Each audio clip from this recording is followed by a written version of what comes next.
چہرے کے پردے کے بارے میں علماء کا اختلاف ہے. امام ابو حنیفہ رحمہ اللہ کی رائے یہ کہ چہرے کا پردہ فرض نہیں ہے. امام شافعی اور امام احمد بن حنبل کی رائے یہ کہ چہرے کا پردہ بھی فرض ہے. بالکل ایسے ہی وہ کہتے ہیں اس میں بھی سرے سے کوئی آپشن عورت کے پاس ہے ہی نہیں. وہ چہرہ لازمی ہر قیمت پہ اس نے چھپانا ہے, اس میں گنجائش کا پہلو نہیں ہے. جیسے سر کے بال چھپانے ایسے چہرہ بھی چھپانا. دیکھیں عورت کا جو پردہ ہے نا, ایک ہے بیسک پردہ بنیادی جو ہر عورت نے کرنا ہی کرنا ہے. وہ کیا ہے کہ پورا جسم چھپا ہوا ہو سوائے چہرے اور ہاتھ کے. یہ تو پوری امت کا اجماع ہے کہ اتنا پردہ تو عورت نے, بولو بھائی, کرنا ہی کرنا ہے. اس میں کسی کا اختلاف نہیں ہے. بال نہیں کھول سکتی, کلائیاں نہیں کھول سکتی, پنڈلیاں نہیں کھول سکتی, پاؤں, چہرہ اور ہاتھ. یہاں تک سمجھ میں آئی بات؟ یعنی یہ تو اس کا تو آپشن ہے ہی نہیں سر کے بال کھولنے کا یا سر سے چادر ہٹ جائے. دوسرا ہے چہرے کا پردہ. تو چہرے کے پردے کے بارے میں علماء کا اختلاف ہے. امام ابو حنیفہ رحمہ اللہ کی رائے یہ کہ چہرے کا پردہ فرض نہیں ہے. امام شافعی اور امام احمد بن حنبل کی رائے یہ کہ چہرے کا پردہ بھی فرض ہے. بالکل ایسے ہی وہ کہتے ہیں اس میں بھی سرے سے کوئی آپشن عورت کے پاس ہے ہی نہیں. وہ چہرہ لازمی ہر قیمت پہ اس نے چھپانا ہے, اس میں گنجائش کا پہلو نہیں ہے. جیسے سر کے بال چھپانے ایسے چہرہ بھی چھپانا. امام حنیفہ کی جو اصل رائے ہے وہ یہی ہے کہ چہرے کا پردہ فرض نہیں ہے اصل کے اعتبار سے. تو چہرے کا پردہ جو فرض ہے وہ جہاں فتنے کا خوف ہوگا تو وہاں فرض ہوگا, جہاں فتنے کا خوف نہیں ہے وہاں فرض نہیں ہے. فتنے کا خوف ہو پھر بھی فرض نہیں ہے, ایسی کسی فقیہ کی رائے نہیں ہے. کیونکہ قرآن مجید کی جو آیت ہے نا, یدنین علیہن من جلابیبہن, جب گھر سے باہر نکلو تو اپنے اوپر چادریں ڈال لیا کرو, تو ظاہر اس میں چہرہ بھی آئے گا. تو وہ فتنے کے خوف ہی کے موقع پر اللہ نے فرمایا. تو جہاں بھی فتنے کی نوعیت چاہے کسی بھی نوعیت کی ہو, تو اس پر علماء کہتے ہیں کہ جوان عورت کے چہرے میں فتنے کا خوف بہرحال موجود ہے. سارے تو مسائل چہرے ہی سے پیدا ہوتے ہیں نا, تو اس لیے فتنے کی وجہ سے چہرے کے چھپانے کا حکم دیا جائے گا. اور فتویٰ اسی پر ہے کہ اگر کوئی جوان عورت چہرہ نہیں چھپاتی تو وہ گنہگار ہوگی. امام حنیفہ کا جو قول ہے نا چہرہ فرض نہیں ہے, وہ اس صورت میں کہ جب فتنے کا خوف نہ ہو. یعنی یہ اس میں ایک نرم پہلو نکلتا ہے کہ بعض دفعہ ضرورت ہوتی ہے چہرہ کھولنے کی, بعض دفعہ خوف ہی نہیں ہوتا بالکل بھی. تو اب متاخرین حنفیہ کا فتویٰ اسی پر ہے, اور اسی پر تقریباً سارے علماء جو فقہ حنفی کو فالو کرنے والے ہیں سب متفق ہو چکے ہیں. اور آج سے نہیں, آج سے 700-800 سال پہلے یہ فتویٰ دیا جا چکا ہے کہ اب عورت کو چہرہ کھولنے کی اجازت نہیں ہے. کیونکہ نبی صلی اللہ علیہ وسلم کے دور میں باندیاں ہوتی تھیں, بیویاں بہت کثرت سے, تو حلال اتنا زیادہ ملتا تھا کہ حرام کی طرف لوگوں کے قدم نہیں جاتے تھے, اور وہ مواقع بھی نہیں تھے برائی کے. اب حلال میں پابندیاں لگ گئی ہیں اور حرام, تو اب لوگوں کی نظر اتنی صاف نہیں ہے. اب کوئی جوان عورت جائے گی تو بہت زیادہ امکان ہے کہ لوگ بری نیت سے اس کو دیکھیں گے. تو اس لیے عورت پر چہرہ چھپانا اس زمانے میں فرض ہے. بات آئی سمجھ میں؟ تو یہ تو ہو گیا. لیکن اس میں چونکہ اختلاف ہے اور ایک پہلو نکلتا ہے, تو جہاں شدید مجبوری ہوگی تو وہاں گنجائش دی جائے گی. مجبوری کا مطلب کوئی ایکٹر ہے, اداکارہ ہے, فلم ایکٹریس ہے, وہ توبہ کر رہی ہے, تو اب اس بیچاری نے جہاں ایسی بے حیائی میں زندگی گزاری, اب اس کو تھوڑا نرمی کی طرف کہ بھائی چلو تم وہ پردہ کر لو جو سب کا جس پر اتفاق ہے. something is better than nothing. اب آپ اس کو مکمل کہیں گے جی وہ سر کے بال سے لے کے پاؤں کے ناخن تک, تو اس کے لیے مشکل ہوگا. بات آ رہی ہے سمجھ میں؟ تو ایک علماء صلحاء کے گھرانے کا معاملہ کچھ اور ہے, ایک بالکل لبرل عورت جو بیچاری توبہ کر رہی ہے, تو اس کو تو گنجائش کا پہلو دیا جائے گا نا. بھائی پہلے تو بالکل ہی ڈانس کرتی تھی, ناچتی تھی, گاتی تھی, ایکسپوز کرتی تھی, چلو اب اتنا ہو کہ چہرہ کھول لو, باقی جسم ڈھانپ لو. تو ایسے موقع پر اس کو گنجائش دی جائے گی, گنجائش کے فتوے سے فائدہ اٹھا کے. سمجھ لیں؟ یا کسی عورت کے لیے اور مشکلات پیش آ رہی ہیں معاشرے میں, بہت جینا حرام کر دیا, بعض دفعہ رشتہ دار طلاق تک دے دیتا ہے شوہر پردہ کرنے پر. تو جہاں عورت کو یہ خطرہ ہو کہ میاں طلاق ہی دے دے گا, تو عزیمت تو یہ کہ لے لے طلاق. لیکن وہ خطرہ ہے کہ بھائی طلاق کے بعد میں کہاں جاؤں گی, کسی برائی میں نہ پڑ جاؤں. تو پھر ایسی صورت میں بھی اس عورت کو گنجائش دی جاتی ہے, بھائی مجبوری ہے, تمہارا شوہر نالائق ہے, زبردستی کر رہا ہے, تو چہرہ دیور کے سامنے ایسی مجبوری میں کھولنے کی گنجائش ہوگی. انشاءاللہ گناہ بیوی کو نہیں ہوگا, شوہر کو پھر بھی گناہ ہوگا کہ مجبور کیوں کر رہا ہے اس کو. تو یہ ہے. تیسرا پردہ ہے وہ ہے تقوی. تقوی کا تقاضا یہ ہے کہ عورت سر کے بال سے لے کے پاؤں کے ناخن تک اپنے آپ کو, اچھا یہ جو بوڑھی عورتیں یہ چہرے کے پردے سے مستثنا ہے, ان پر لازم نہیں کیونکہ اس میں فتنہ نہیں ہوتا. تو تقوی کا تقاضا یہ ہے کہ سر کے بال سے لے کے پاؤں کے ناخن تک اپنے آپ کو ڈھانپ لے, جیسے عرب عورتیں کرتی ہیں. دیکھا ہوگا دیندار عرب عورتیں ہاتھوں میں دستانے ہوتے ہیں. بعض حضرات یہ بھی کہتے ہیں اتنا پردہ اسلام میں نہیں ہے, پورا جن بنا دیا اس کو, ایسا یہ غلط ہے. اسلام نے پردے کو اپریشیٹ کیا ہے. جتنا زیادہ اپنی مرضی سے عورت پردہ کرے گی اتنا زیادہ پسندیدہ ہے. صحابیات میں مخدرات بھی ہوا کرتی تھیں. مخدرات کہتے ہیں وہ عورتیں جن کے جسم کے کپڑے پر بھی کسی کی نظر نہیں پڑتی تھی, اتنا اپنے آپ کو مردوں سے چھپاتی تھی. تو اسلام نے عورت جتنا زیادہ پردہ کرے گی اس کو اپریشیٹ کیا ہے. ہاں بشرطے کہ اس سے ضروری کاموں میں حرج نہ ہو رہا ہو. اب جوائنٹ فیملی میں بہو صاحبہ نے مخدرات میں شامل کر کے دروازہ بند کر کے کنڈی لگا دی کہ دیور کی میرے کپڑوں پہ بھی نظر نہیں پڑنی چاہیے, تو یہ تقوی کی یہ مقام تو حاصل ہو گیا, لیکن روٹیاں کون پکائے گا بھائی, گھر کا کام کون کرے گا ہے, یا جو بھی گھر کے کام کاج ہیں جو سب نے مل بانٹ کے کرنے ہیں, وہ تو ایسے موقع پر اس کو کہا جائے گا چہرے کا پردہ کریں آپ. باقی جتنا پردہ کام کاج کے دوران اگر کچھ تھوڑی بہت کلائیاں کھل جاتی ہیں یا بات ہاتھ کھل جاتے ہیں وہ معاف ہیں. امام یوسف رحمہ اللہ سے صراحتاً منقول ہے کہ جوائنٹ فیملی میں اگر گھر چھوٹا ہو, عورت برتن دھوتے ہوئے اس کی کلائی کھل جائے اور دیور کی نظر کلائی پہ پڑ جائے تو انشاءاللہ گناہ نہیں ہوگا, کیونکہ اس سے بچنا بہت مشکل ہے نا. اب آستین پوری یوں کر کے وہ برتن دھوئے گی تو آستینیں گیلی ہوتی ہیں, تو تھوڑا بہت اس کو آستینیں چڑھانی پڑتی ہیں, احتیاط کے باوجود بعض دفعہ نظر پڑ جاتی ہے. ہمارے یہ بھی فرمایا کرتے تھے عورت جوائنٹ فیملی میں پردہ کرے, چہرہ چھپائے, لیکن اگر بے احتیاطی میں چہرے پہ دیور کی نظر نہ چاہتے ہوئے غلطی سے پڑ جاتی ہے تو کوئی بات نہیں, معاف ہے. کیونکہ اب گھر میں رہتے ہوئے اتنی بے احتیاطی ہو جاتی ہے, اس میں زیادہ مسئلہ کھڑا کریں گے تو گھر کا ماحول خراب ہوتا ہے. تو پردہ کرے چہرے کا, لیکن اگر کبھی غلطی سے بے احتیاطی ہو جائے تو انشاءاللہ معافی ہے. لیکن میں آپ کو ایک بات بتاؤں, جو محتاط لوگ ہیں نا, ہمارے ایسے بہت سے ایسا بولے گی نہیں, وہ ایسا بولے گی کہ بلوائے گی آپ کو پھر وہ. خیر, تو تمیز والے سب اگر ہو جائیں نا تو معاملہ آسان. ایک جوائنٹ فیملی میں گھر کی خواتین سارے کام کاج بھی کر لیتی ہیں اور پردے پر بھی عمل ہو جائے. ایک بھی اگر شرارتی ہوگا نا دیوروں میں, وہ فتنہ کھڑا کرتا ہے, اور ہوتے ہیں, اللہ معاف فرمائے. آپ لوگوں کے علاوہ کی بات کر رہا ہوں. جناب مفتی صاحب, میں درس سے مکی سنتی ہوں یا آپ کا درس, تو میری استانی کہتی ہیں کہ سر پر دوپٹہ اوڑھ کر سنو, جبکہ میں اس وقت جھاڑو پوچھا وغیرہ کر رہی ہوتی ہوں. بھائی وہ مولانا مکی صاحب کو آپ سنتی ہیں تو وہ تھوڑی دیکھ رہے ہوتے ہیں آپ کو, تو بہتر ہے کہ سر پہ ویسے ہی چادر رکھنی چاہیے عورت کو ہر وقت, حیا کا تقاضا ہے, لیکن یہ واجب نہیں ہے. تو وہی ہے نا, جتنا کرے گی پردہ اتنا اچھا ہے, حیا کا تقاضا ہے لیکن واجب نہیں ہے. دوپٹہ اوڑھنا ضروری نہیں ہے. پل صراط پر سے لوگ حساب کتاب کے بعد گزریں گے یا پہلے؟ پل صراط پر لوگ حساب و کتاب کے بعد گزریں گے. جس کا حساب اچھا ہو گیا تو وہ انتہائی اسپیڈ سے گزرے گا, اور جس کا برا ہو گیا وہ کٹ کے گرے گا. اللہ سب کو محفوظ رکھیں. ہم خواتین کو جماعت کے ساتھ نماز کا طریقہ بتاتے ہیں, وہی طریقہ ہے جو مردوں کا ہے. جو جس طرح سے مرد پڑھ رہے ہوتے ہیں خواتین بھی اسی طرح سے پڑھیں گے.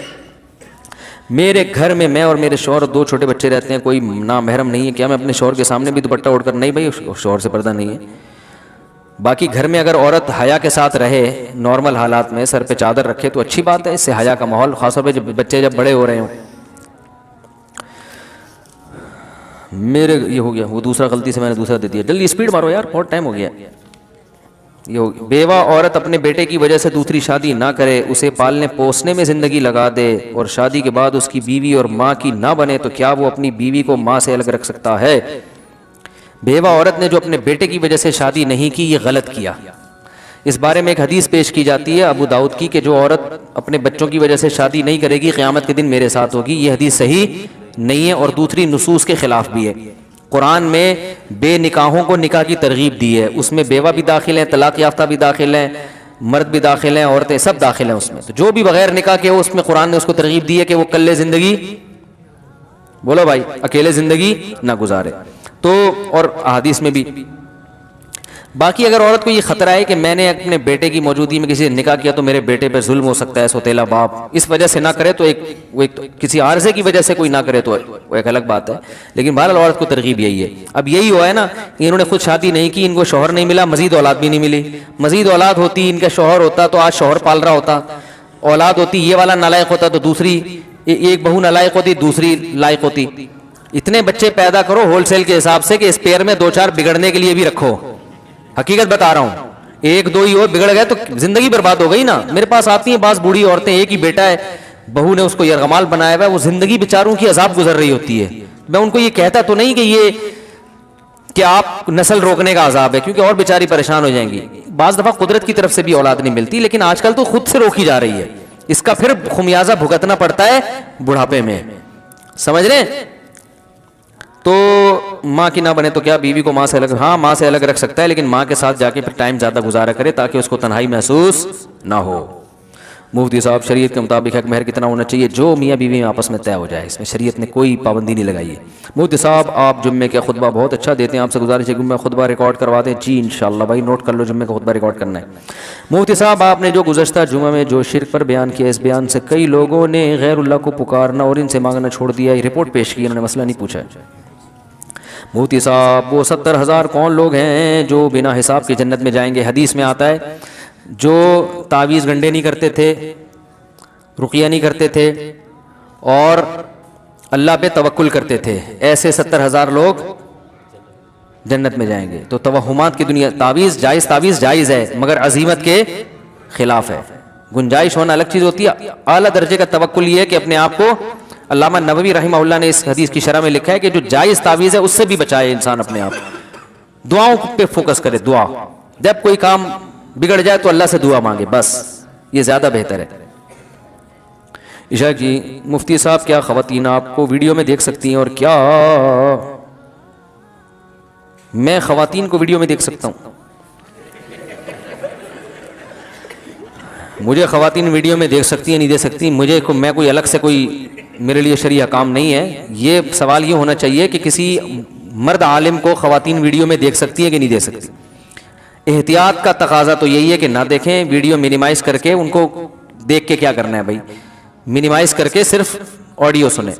اور اگر کسی کو فتنے کا دور دور تک کوئی اندیشہ نہیں ہے، کوئی غلط خیال نہیں آ رہے تو دیکھنا بھی جائز ہے، تو احتیاط کا پہلو ہے۔ اور اگر خدا نخواستہ کوئی فتنہ آ رہا ہے، کسی سے بھی آ سکتا ہے، وہ مجھ سے ضروری نہیں ہے، کوئی بھی عالم ہو فتنہ آ سکتا ہے، کوئی بھی کسی پہ لٹو ہو سکتا ہے، تو اگر ایسا لٹو مٹو ہونے کا چانس ہو رہا ہے تو بالکل حرام ہے دیکھنا، اپنے آپ کو فتنوں میں ڈالنا جائز نہیں ہے، پھر دین کے نام پہ شیطان جو ہے نا ورغلائے گا۔ اور آپ بھی خواتین کو بلا وجہ نہ دیکھیں، اگر کوئی ضرورت ہے کسی خاتون کو دیکھنے کی، جیسے فیمیل ٹیچر اس یونیورسٹی میں پڑھا رہی ہوتی ہے، مسلسل منہ نیچے کر کے پڑھنا ممکن ہوتا ہے، اور حکومت کو تو گناہ ملے گا کہ فیمیل میل کو کیوں پڑھا رہی ہے، لیکن اب سسٹم ایسا بنا ہوا ہے تو ایسی مجبوری میں دیکھ سکتے ہیں۔ اس میں بھی شرط یہ ہے کہ دل میں خیالات برے نہ آئیں، ٹھیک ہے نا، اپنی بہن سمجھ کے، امی سمجھ کے دیکھیں آپ ان کو، اور اس میں بھی حتی الامکان احتیاط کریں، کیونکہ ایسی موقع پہ ضرورت ہوتی ہے۔ انٹرویو دینے کہیں گئے ہیں تو فیمیل کوئی خاتون انٹرویو لے رہی ہوتی ہیں جاب، اب آپ منہ نیچے کر کے انٹرویو دیں گے، وہ نہیں، اچھا نہیں سمجھا جاتا ہے اس کو، تو آپ بقدر ضرورت اس کی طرف دیکھ کے آپ انٹرویو دے سکتے ہیں اس کو۔ یہ کسی سے بات کرنی پڑ جائے، کبھی مجبوری میں دیکھنا پڑ جائے تو بلا وجہ پھر ڈرامے فلمیں دیکھنا شروع کر دیں، یہ کہاں سے جائز ہے؟ تو کوئی ضرورت ہو تو ٹھیک ہے، ضرورت نہیں ہے تو ٹھیک نہیں ہے۔ اور اگر ضرورت ہو لیکن فساد کا خطرہ ہو، برے خیالات کا خطرہ ہو، تو یہ بالکل جائز نہیں ہے۔ اور خطرہ ہر آدمی کے لیے، کنواروں کو خطرے زیادہ ہوتے ہیں، میرڈ آدمی کے لیے خطرہ کم ہو جاتا ہے، تو یہ بھی فرق ہے اس میں۔ تو میں ہم چھڑے چھاٹوں کو تو قطعاً اجازت نہیں دیتے کہ وہ یوٹیوب پہ یا ادھر ادھر کسی اچھی نیت سے بھی انٹی کو دیکھنے کی کوشش کریں۔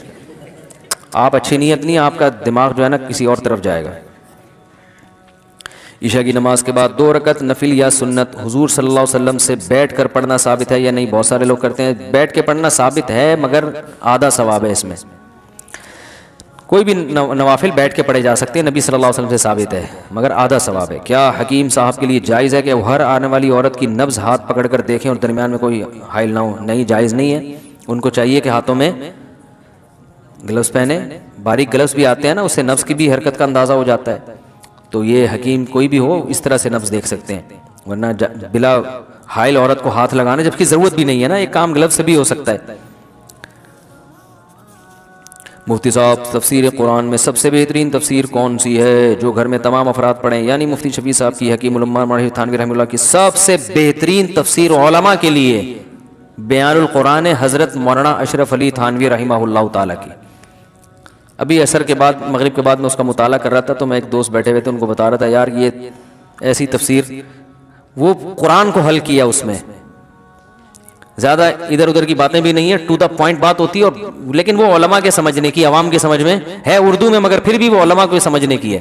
عوام کے لیے معرف القرآن بھی ٹھیک ہے، اور ابھی حضرت مفتی تقی عثمانی صاحب کا جو آسان ترجمہ ہے وہ بہت آسان ہے، عوام کے سمجھنے کے لیے بہت اچھا ہے۔ بہت ساری تفسیریں جو سب سے اچھی ہے میری نظر میں وہ میں بتا رہا ہوں. استاد جی جمعے کے دن بیان کے بعد لوگ چلے جاتے ہیں اور سنتیں اکثر بھول جاتے ہیں, تو پلیز نصیحت کریں. بھائی سنتیں پڑھا کرو, سنتیں موقع دیں.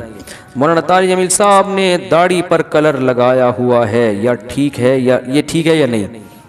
وہ ویڈیو میں ان کی داڑھی کالی لگتی ہے, میں ان سے کئی دفعہ ملا ہوں, ان کی داڑھی پہ بلیک کلر نہیں ہے, براؤن کلر ہے.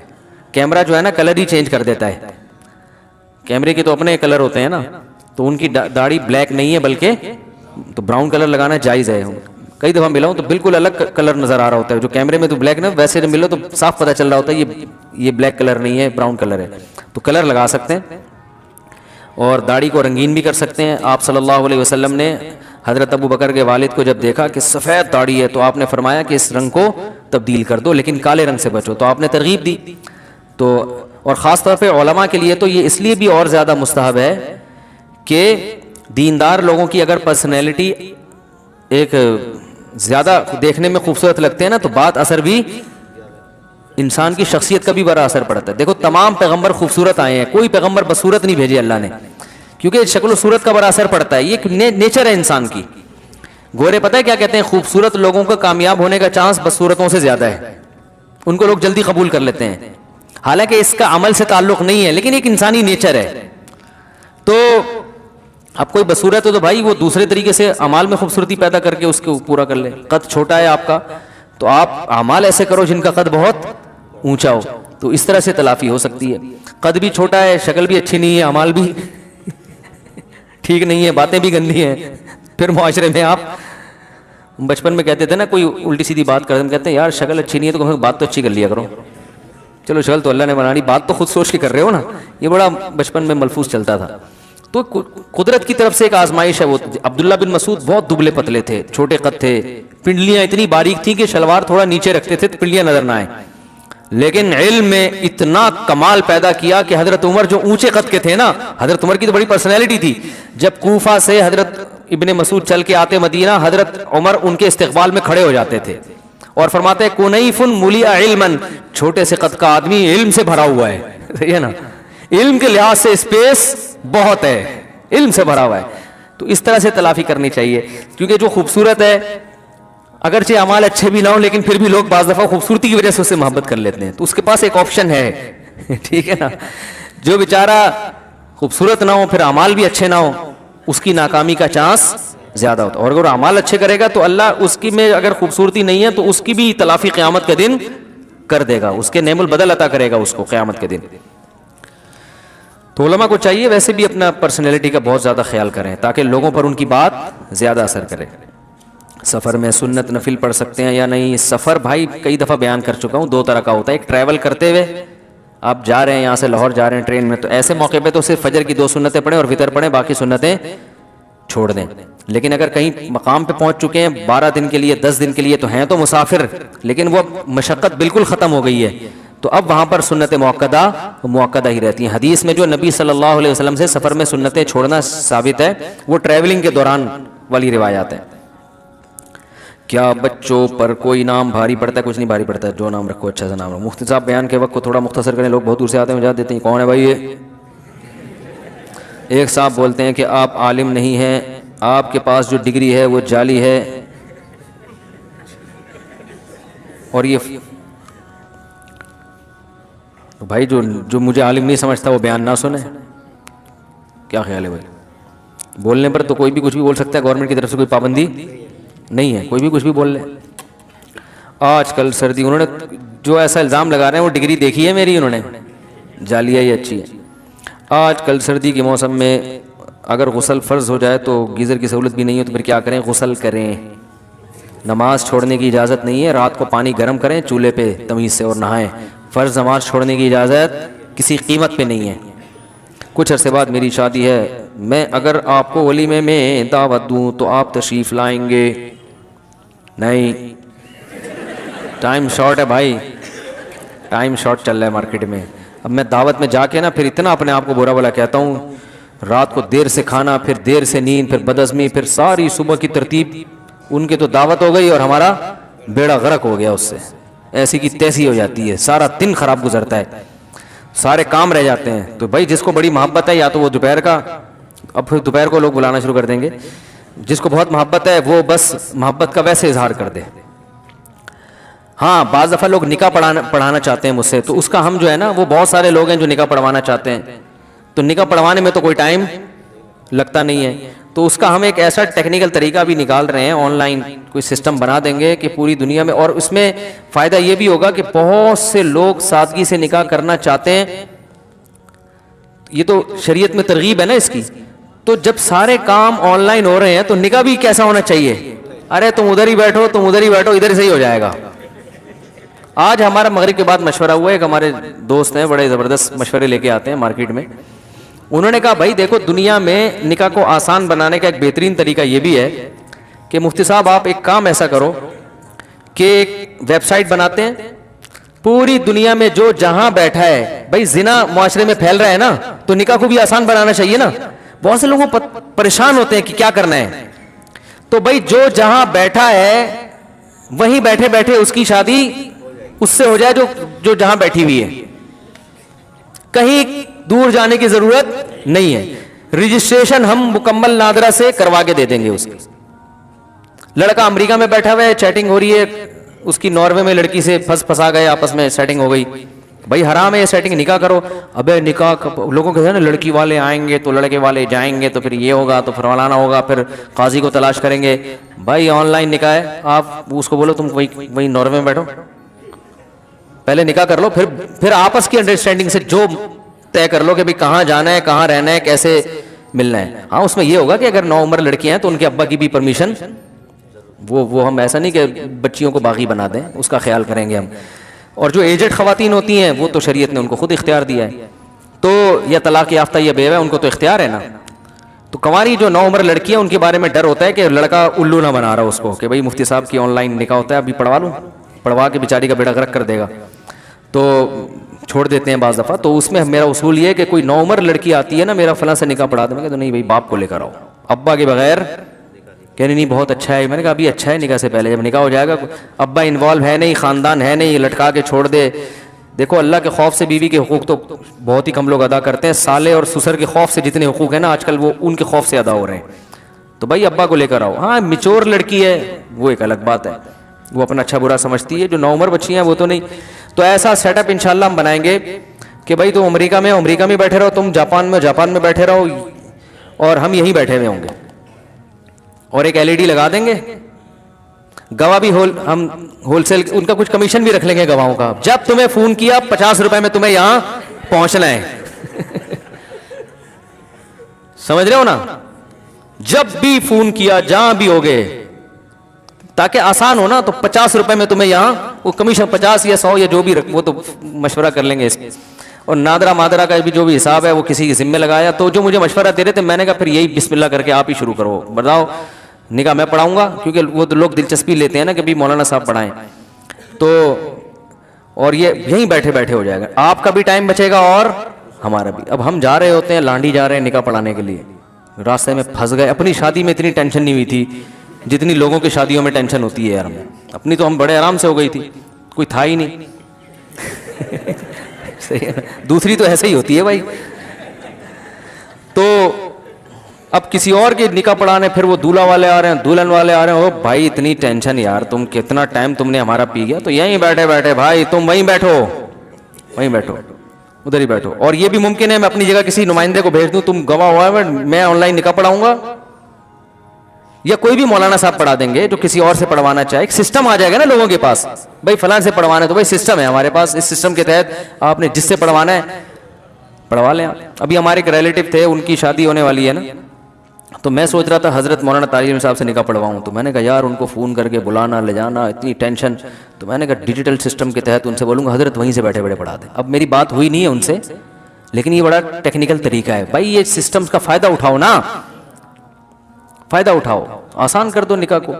تو وہیں میں نے ایسے نکاح پڑھائے بھی ہیں. لڑکی کینیڈا میں تھی, لڑکا دبئی میں. تو پریشان تھا یہ, میں نے وہیں سے فون پہ نکاح پڑھایا, ایک لڑکے کے ذمہ لگا ان کے ڈاکومنٹس منگواؤ, نادرہ سے رجسٹریشن کروا کے بھیج دی. لڑکی کے ابا شادی نہیں کر رہے تھے, بڑے اللہ ان کو ہدایت دے, کر کے ہی نہیں دے رہے تھے بچی کی شادی نا, بچی بڑی ہو گئی تھی. تو ہم نے جب نادرا کا سرٹیفکیٹ، لڑکی کی عمر زیادہ تھی، بھیج دیا، ابا نے دیکھ لیا کام پکا ہو گیا بیٹا تو پھر ابا نے مجھے بلایا دعوت میں کہ اب تو ہو ہی گیا ہے کام، اب ایک شادی پبلک کو دکھانے کے لیے بھی کر لیں۔ انہوں نے مجھے خود کہا کہ بھائی بدنامی نہ ہو۔ میں نے کہا حرکتیں ایسی نہ کیا کرو نا کہ بچیوں کے، یہ ان سے کہا تو نہیں، دل میں سوچ رہا تھا بچی کی عمر دیکھو کتنی ہو گئی ہے، کر ہی نہیں رہے، دلچسپی نہیں ہوتی بعض لوگوں کو، سب کی بات نہیں، بہت سے ایسے بھی ہوتے ہیں۔ کام پکا ہو گیا بھائی، لڑکا بھی برائی سے بچ گیا، لڑکی بھی، اور ماشاءاللہ بڑی ہنسی خوشی زندگی گزار رہے ہیں۔ تو ان کے نے کہا اب ایسے بھی پڑھا دو، ہم نے کہا چلو ویسے بھی پڑھا دیتے ہیں پبلک کو دکھانے کے لیے، تو آپ بھی خوش ہو جائیں گے۔ یہ جھوٹی موٹی کا نکاح ہوا دوسرا، پہلا سچی مچی کا تھا، وہ نادرا بالکل۔ تو میں نے کہا دولہا سے کہا ساری زندگی یہ نادرا کا فارم سسرال سے چھپا کے رکھنا ہے۔ وہ بولیں گے یار شادی اس تاریخ کو تھی، ڈیٹ وہ والی ڈلی۔ یہ بھی بڑا زبردست سین ہو جاتا ہے بعض دفعہ۔ تو لیکن میں نوعمر بچیوں کے ساتھ ایسا نہیں کرتا، ان کو تو کوئی لڑکا، اور بعض دفعہ دولہا کو انسان ذاتی طور پہ جانتا ہے، اس کو پتا ہوتا ہے کہ یار یہ خراب آدمی نہیں ہے، تو ایسا کوئی سسٹم انشاءاللہ بنا رہے ہیں۔ پھر آپ جہاں آپ لانڈی میں بیٹھے بیٹھے آپ کی شادی ہو جائے گی، لڑکی اورنگی ٹاؤن میں رہتی ہے، آپ لانڈی میں رہتے ہیں، بھائی نکاح پہلے نمٹاؤ یار، بعد میں پھر طے کرتے رہنا رخصتی کیسے ہوگی، کیا خیال ہے؟ کام سائڈ پہ لگاؤ، گڈی نو سائڈ پہ لاؤ سارا مسئلہ نکاح سے پہلے کا ہوتا ہے، نکاح تو کر دو نا، پھر باتیں کرو، پھر خود ہی طے کرو اپنی بیگم سے فون پہ بات کر کے کہ ہم بتاؤ کس طرح سے آپ شادی چاہتی ہو، کتنے افراد آنے چاہیے، مہر کتنا ہونا، مہر تو خیر نکاح میں پہلے سے طے ہو جاتا ہے، تو ایسا سسٹم دعا کرو بنا دیں، وہ جو بندے نے کام اپنے ذمہ لیا ہے وہ بھاگ نہ جائے گا۔ ہوتا یہ کہ لوگ اپنے چکر میں لگ جاتے ہیں، وہ اپنے لیے اچھے اچھے نا رشتے چھانٹنا۔ اب یہ رفیع بھائی بیٹھے ہوئے ہیں، یہ تو خیر دیندار آدمی ہے، ان کو میں نے رشتوں کا کام لگایا تو یہ اپنے لیے نہیں دیکھ رہے، اپنی تو ابھی تک ایک ہی ہے نا ان کی، ورنہ بعض دفعہ یہ بھی خطرہ ہوتا ہے کسی سے رشتوں کا کام لو وہ سارے چھانٹ کے نا اپنے لیے اچھے اچھے پیس اپنے لیے الگ کر لیتا ہے